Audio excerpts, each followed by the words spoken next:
Now here's this guy here, Seth Cohen, an industrialist. And you see Cohen. Oh, Seth Cohen, huh? Former Department of Energy, the Nuclear Research Council, I believe is what NRC is for, NASA and DOGE. He's responding to this from Avi Asher Shapiro. Seth Cohen, the DOGE official who was a driving force behind much of the Trump admin's nuclear energy policy, resigned.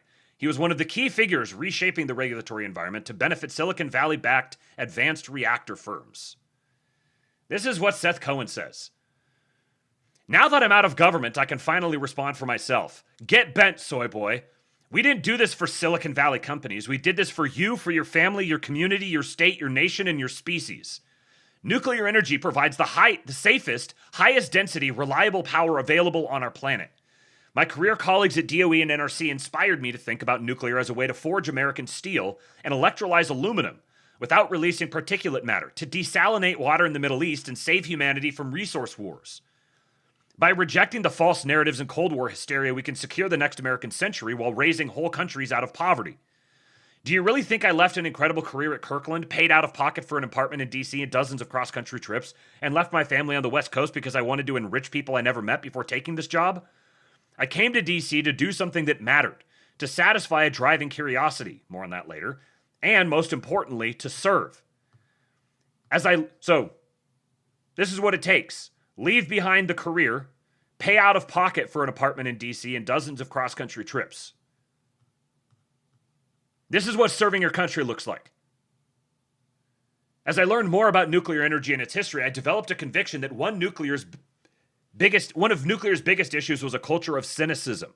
Nothing new or exciting could happen because it would end in disappointment. And that militated against rocking the boat even a tiny bit. What does that sound like? A culture of cynicism. Nothing new or exciting can happen because it will all end in disappointment.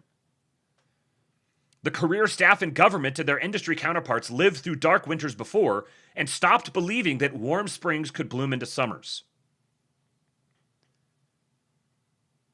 Isn't it strange that the panicans, the retard right goobers, they seem to share a spiritual outlook with the environmentalists and government staff, the career staff in government, who have been regulating American industry to death?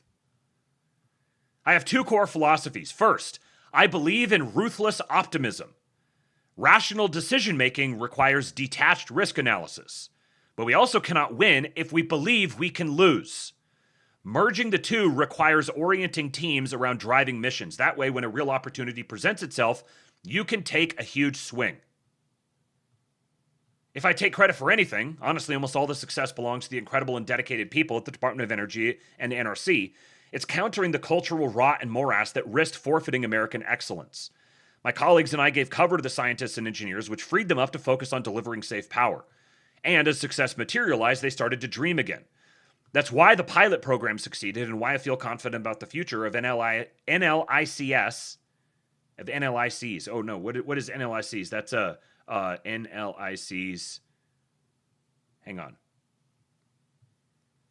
It's like on the tip of my tongue. I feel like I should know what it is.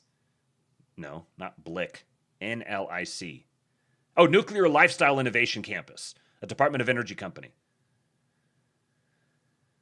Nobody needs me anymore because they can innovate on their own. My second core philosophy is to assume positive intent. Avi, I know that you heard about my real motivations from multiple people you interviewed when preparing your hit piece on me. Rather than telling that story, one which could help inspire another generation of people to use their talents for the greater good, you ignored them. Instead, you implied that Peter Thiel recruited me for nefarious purposes. Huh! Fascinating! I've never met him, but at Peter Thiel, if you're reading this, I'm a huge fan. Nuclear regulation starts and ends with safety. I promised everyone I worked with that I would resign before doing or pushing for anything that could compromise public safety, but I also distinguished between real safety and performative bullshit. That's what the careers came to embrace too. We love nuclear. Why would we do anything that could risk threatening its future? America faces a crossroads. We can either trod a road of cultural decay or hike our way back to the peak of global innovation. Join me on the latter path. Correct the fear-mongering and conspiracies and tell the story of America's great re-industrialization. Tell the story of our public servants, our great entrepreneurs, our scientific dominance. Tell the real story about how DOGE went nuclear. Who is going to tell these stories?